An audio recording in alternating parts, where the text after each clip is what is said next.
Bismillahirrahmanirrahim. Assalamu alaikum, dear students. I hope that all of you are well. The topic which we are going to discuss in compiler construction today is the code optimizer. इससे पहले हम compiler construction के जो इससे पहले के stages हैं जिसमें lexical analyser, syntax analyser, semantic analyser, intermediate code generator शामिल है, वो हम पढ़ के आ चुके हैं.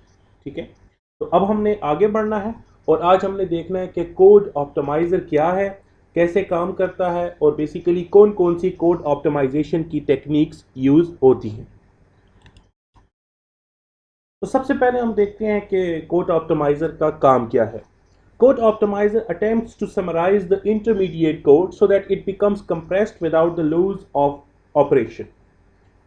Now, यहाँ पर आपको जो ये बात मद्देनज़र रखनी है कि जो इंटरमीडिएट कोड जनरेट हुआ है प्रीवियस स्टेज में, वो कोड ऑप्टिमाइज़र को एज एन इनपुट प्रोवाइड किया जाता है.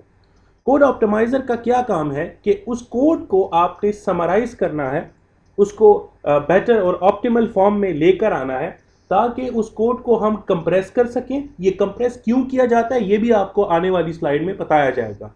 लेकिन यहाँ पे इस चीज़ का ख्याल रखना है कि उसमें कोई ऑपरेशन, कोई इंपॉर्टेंट ऑपरेशन जो उसमें परफॉर्म किया जा रहा है या कोई भी ऑपरेशन, क्योंकि तमाम ही ऑपरेशन इंपॉर्टेंट होते हैं, वो एलिमिनेट ना हो जाए और उसकी जो ओरिजिनल फंक्शनैलिटी है वो बरकरार रहे. नॉर्मली होता क्या है कोड ऑप्टिमाइजेशन में कि अनवांटेड कोड ऑफ लाइन्स जो हैं, गैर ज़रूरी कोडिंग की जो स्टेटमेंट्स हैं उनको रिमूव कर दिया जाता है और स्टेटमेंट्स को इस तरीके से रीअरेंज किया जाता है ताकि वो ऑप्टिमल फॉर्म में आ जाती हैं, समराइज हो जाती हैं विदाउट लूजिंग दी ऑपरेशन. ठीक है, एंड ओवरऑल फंक्शनैलिटी. रूल, किस रूल के तहत जो है वो कोड ऑप्टिमाइजर काम करता है? It works on the rule that if something can be done at compile time, why to leave it for the run time. यहाँ रन टाइम से मुराद एग्जीक्यूशन है, when your program is actually executed. तो बुनियादी तौर पे जो rule है जिसके तहत कोड ऑप्टिमाइजर को डिज़ाइन किया जाता है और different code optimisation techniques develop की जाती हैं, वो ये है कि अगर कोई काम कंपाइल टाइम पर परफॉर्म किया जा सकता है तो उसको आप एग्जीक्यूशन टाइम के लिए ना छोड़ें, क्योंकि वो वहाँ पर आपकी एग्जीक्यूशन को, आपकी एफिशिएंसी को, परफॉर्मेंस को, टाइम को इफेक्ट करेगा. So if something can be done prior to the execution, if something can be done at the compile time, why to leave it then for the run time or the execution time? ठीक है, तो जो code की simplification, जो rearrangement, जो optimisation हम execution से पहले कर सकते हैं एट दी कंपाइल टाइम, वो हम कंपाइल टाइम पे कर लें और इन टेक्निक्स को कोड ऑप्टिमाइजेशन टेक्निक्स कहा जाता है. इसका एडवांटेज क्या होगा? The optimise code has the following advantages. Number one, optimise code has faster execution speed. जैसे मैं आपको बता रहा हूं, क्योंकि हम उस कोड को सिंप्लीफाई कर चुके होंगे, कंप्रेस कर चुके होंगे, तो एग्जीक्यूशन टाइम जो है आपका वो रिड्यूस होगा. The secondly, optimise code utilises memory efficiently. जो मेमोरी की यूटिलाइजेशन है, ठीक है, वो ज़्यादा एफिशिएंट होगी, वो बेटर होगी, मेमोरी वेस्टेज इसमें नहीं होगी. And optimise code gives better performance in terms of efficiency, in terms of reliability, in terms of time. Okay, let's move forward and discuss different types of code optimization techniques. Let's first talk about a technique called constant folding. Constant folding में क्या होता है कि if there is a expression in one of your programming statements which is giving you a constant and it's the value is like not dependent upon any variable. जैसे कि आपको यहाँ पे नजर आ रहा है कि circumference of a circle is equal to 22/7 into diameter. Now 22/7 जो expression है that is giving you a constant.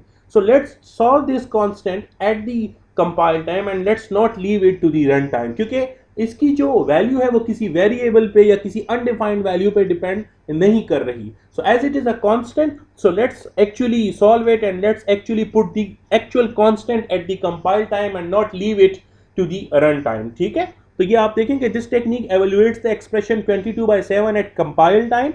The expression is then replaced with its result 3.14 and this saves the time at run time. ठीक हो गया. The next technique which we have is the constant propagation.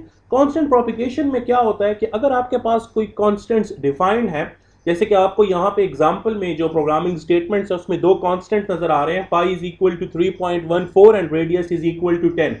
और ये constants जो है वो फिर आगे जाकर किसी स्टेटमेंट में यूज हुए हुए हैं। किस तरीके से, जैसे area of a circle is equal to pi into radius, तो both pi and radius are constant और उनकी वैल्यू हमारे पास डिफाइन है। तो हमने क्या करना है कि हमने इन वैल्यूज को at the compile time substitute कर देना है। जैसे कि लिखा हुआ है कि this technique substitutes the value of variable pi and radius eight compile time, it then evaluates the expression as 3.14 into 10 into 10 and this expression is actually replaced with 314। ठीक है, तो क्योंकि कंपाइल टाइम पे इसको सॉल्व किया जा सकता था, ये कांस्टेंट थे, इसमें कोई वेरिएबल यूज नहीं हुआ था या यूजर इनपुट के ऊपर डिपेंड नहीं कर रहा था, तो आप कांस्टेंट्स की वैल्यू है उसको यहीं पर सब्स्टिट्यूट करके और इस एक्सप्रेशन को सॉल्व कर दें ताकि रन टाइम पे ये हेडिक से बचा जा सके।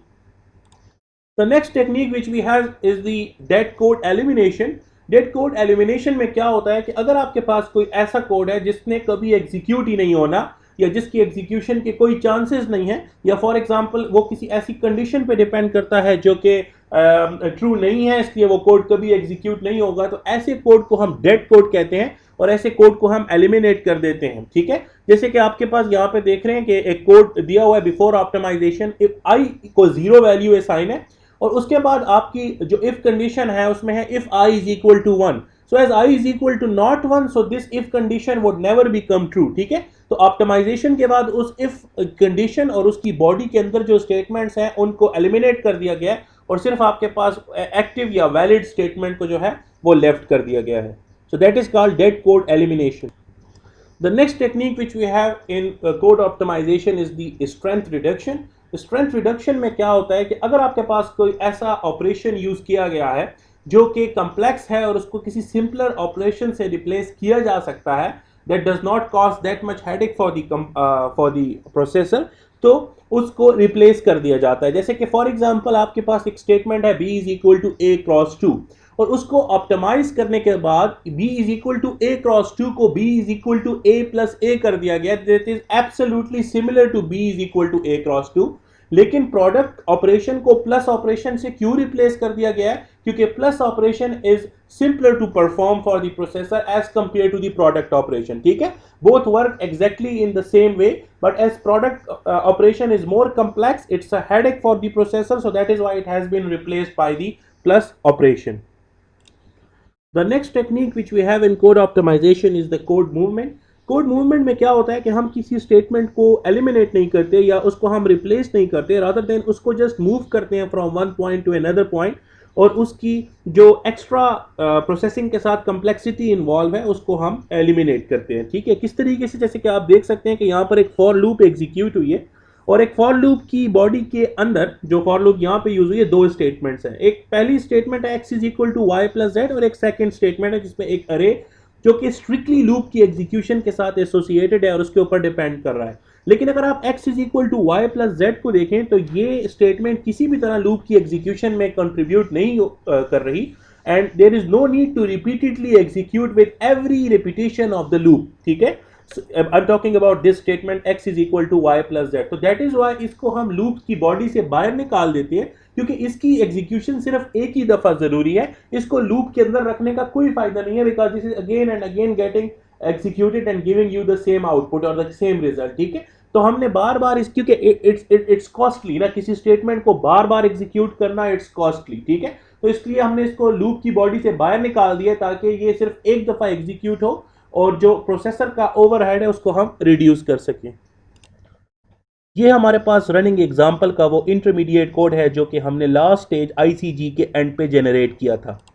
इसमें अब हमने कोड ऑप्टिमाइजेशन टेक्निक्स के तहत जितने भी टाइप कन्वर्जन्स हैं उसको कंपाइल टाइम पे परफॉर्म करके और स्टेटमेंट्स में एक्चुअल कांस्टेंट की वैल्यूज़ को जो है वो राइट अप कर देना है और जितनी भी एक्स्ट्रा स्टेटमेंट्स हैं उनको हमने रिमूव कर देना है ताकि कोड की ओवरऑल फंक्शनैलिटी को डिस्टर्ब किए बगैर हम कोड की जो समराइजेशन है और कंप्रेशन है उसको अचीव कर सके। तो आपके पास ये कोड इस फॉर्म में आ जाएगा। देखें कि जो 6 स्टेटमेंट्स थी अब हमारे पास वो 3 स्टेटमेंट्स बन चुकी हैं।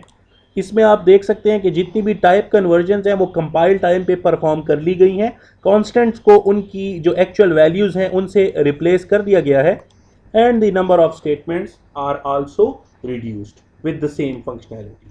Thank you very much. I hope it is clear. If you have any question, you may ask, please. Thank you. Stay blessed, everyone.